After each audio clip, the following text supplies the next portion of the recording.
Olá pessoal, tudo bem? Eu sou Cássio Gonçalves e esse é o Portal Esportivo.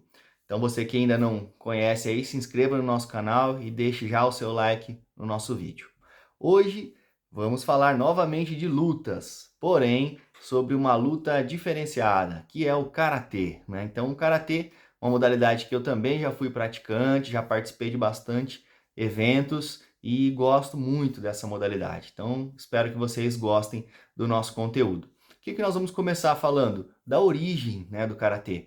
O karatê ele tem diversas fontes históricas, né, e a mais presente aí que a maioria das pessoas acredita que o karatê surgiu em Okinawa, né, que é uma ilha e pertencente ao Japão, e no seu início ela tinha o nome de Okinawa-te, né? Então depois foi mudado o nome para karatê. Bom, então vamos lá. O karatê, a sua tradução seria a arte das mãos vazias. Então é uma modalidade, lá atrás foi criada como arte marcial para defender aí os seus interesses daquela população japonesa, né? E usada então em combate, corpo a corpo. E ela tinha a característica de não usar armas, por isso a arte das mãos vazias, tá bom? Pessoal, o karatê daquela época era um karatê ensinado de pai para filho, utilizado às vezes pelos soldados, né, para essa arte de guerrear, mas era um karatê diferente do karatê que nós podemos ver atualmente. Quais eram as diferenças? Aquele karatê, ele era uma arte marcial, ele realmente tinha golpes muito lesivos, que o objetivo ali era vencer o seu oponente, né? Diferente do karatê de hoje. Então, o karatê de hoje é um karatê mais voltado ao esporte, né? E não tanto às artes marciais. Temos aí adeptos e pessoas que gostam mais de um ou mais de outro, mas ainda falaremos sobre isso, tá? E qual que é a diferença do karatê antigo, do karatê arte marcial para o karatê esporte? O karatê arte marcial, ele tinha alguns golpes que foram retirados do karatê atual, como por exemplo, joelhadas, cotoveladas, o raito, né, que era um golpe aplicado na cabeça do adversário, e além de golpes que eram em pontos específicos do corpo do seu adversário, que ou geravam uma grande quantidade de dor, ou eram golpes muito traumáticos e até mortais, né? Então esses golpes foram retirados para essa nova vertente aí do karatê esporte, tá? E, então essa era uma modalidade oriental, japonesa, né? Dessa maneira, é o mesmo princípio do judô, questão da importância da reverência, a saudação, né, o cumprimento, tudo semelhante aos demais esportes e artes marciais de origem japonesa, tá? Então não difere muita coisa. Só que o karatê, ele tem uma diferença. Ele não é universal, né? Não é a mesma regra, mesmos golpes no mundo inteiro. Porque é, a maioria das pessoas acredita que o seu precursor, seu criador, seria o Funakoshi, né?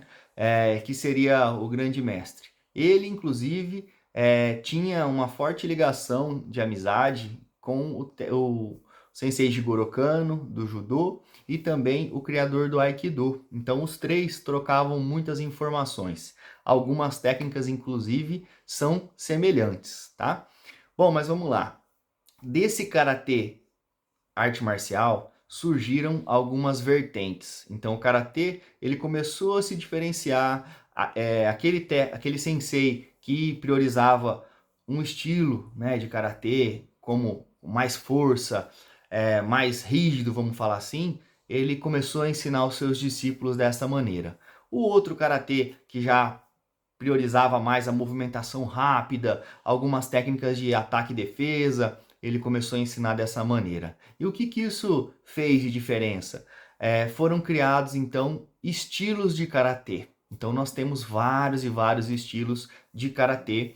Poderia aqui citar alguns para vocês, como o Shotokan, que particularmente acho que é o estilo mais praticado no Brasil, conhecido também como karatê tradicional. Então, esse karatê ele tem muitos adeptos, muitas pessoas que praticaram karatê, foi esse estilo Shotokan.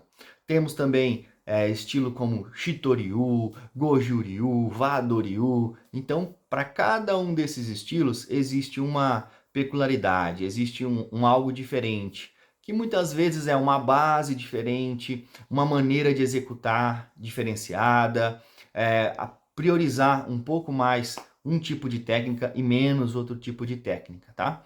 Às vezes, entre os estilos de karatê, muda também a graduação das faixas, a cor, né, das faixas, a maneira de executar os katas. Então, eles têm nomes e eles têm ordens diferentes entre esses estilos de karatê, tá?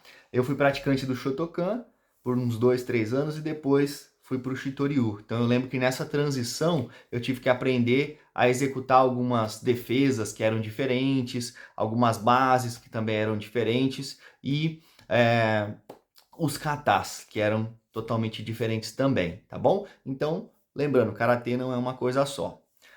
Porém, o que está acontecendo? De alguns anos para cá, começou a existir a necessidade de criar uma regra única, né? Uma regra única no karatê. Para quê? Para que competições a nível internacional fossem feitas e organizadas e tivessem muitas pessoas participando. Então eles começaram a fazer essa regra aí tida como universal e posteriormente acabou entrando aí como nos Jogos Olímpicos como uma modalidade de apresentação.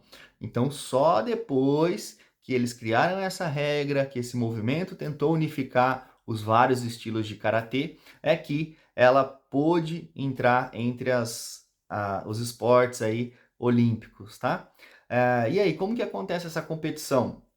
Tem dois tipos de competição no karatê: o kumite, que seria a luta, né? Então, os dois atletas, eles sabem que eles têm que buscar, por exemplo, 3 pontos. Então, eles têm que fazer os seus pontos. Um soco na região do tronco vale 1 ponto, então é yuko, né?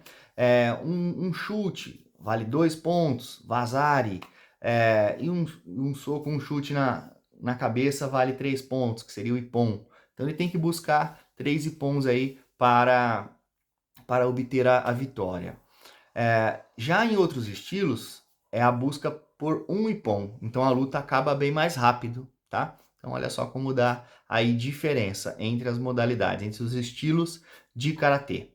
Bom, o que mais? Eu falei para vocês que existe o kumite, mas também existe o kata. Então o kata é uma sequência de golpes que todo praticante de karatê já fez na sua trajetória. E além de um treinamento dessas técnicas, da ordem dessas técnicas, o kata também é utilizado nos exames de graduações. Então, por exemplo, eu vou passar para a segunda faixa. Eu preciso saber o kata dessa segunda faixa. Então, eu vou treinar as técnicas, a ordem para que elas aconteçam e executar da melhor forma possível, tá? Então, é isso que vai ser cobrado em cada aluno que quer ter a sua próxima graduação. É claro que o sensei vai avaliar se esse aluno realmente está preparado para subir de nível, porque não é só aprender as técnicas, você precisa também ter uma boa disciplina, ter todos os preceitos aí que o karatê prega, né? Então isso aí também é muito importante e é muito válido, tá? Então existe também essa competição de kata. Mas o kata ele também não é só usado para exame de graduação, é usado para competição, é utilizado para treinamento. Então, se eu preciso melhorar minhas bases, melhorar minhas técnicas, eu posso fazer isso na forma de treinamento de kata. Um treinamento bastante isométrico, né? Então, desgasta bastante o atleta e ele precisa ser bastante determinado aí para participar desse treinamento, tá bom? E para finalizar, o que eu gostaria de falar para vocês? Que o karatê, ele é algo assim muito interessante para os nossos filhos, para os nossos alunos. Só que como qualquer outra modalidade, você precisa saber ensinar, ter uma metodologia. Então, algumas pessoas, elas priorizam o ensino da técnica desde o princípio.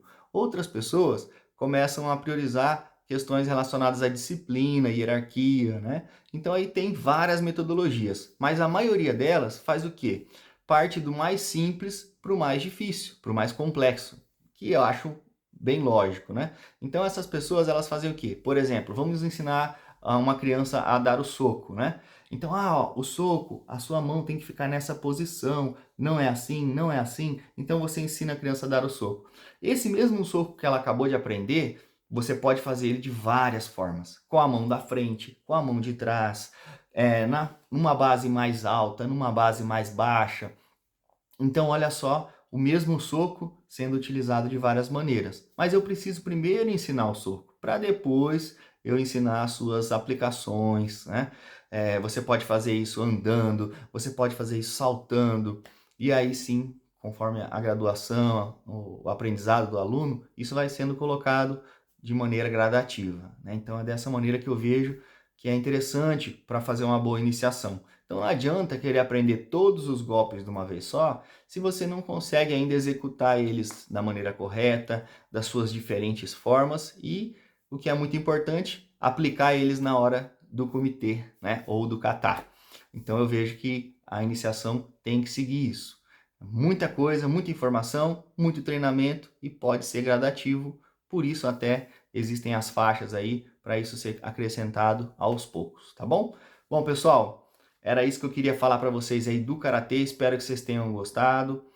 Quem não é inscrito no canal aí, se inscreva, deixe aí o seu like e nós temos aqui uma playlist de lutas. Então, se você se interessa por lutas, é só você clicar e ter acesso aí aos nossos outros vídeos. Um abraço, então, e até a próxima.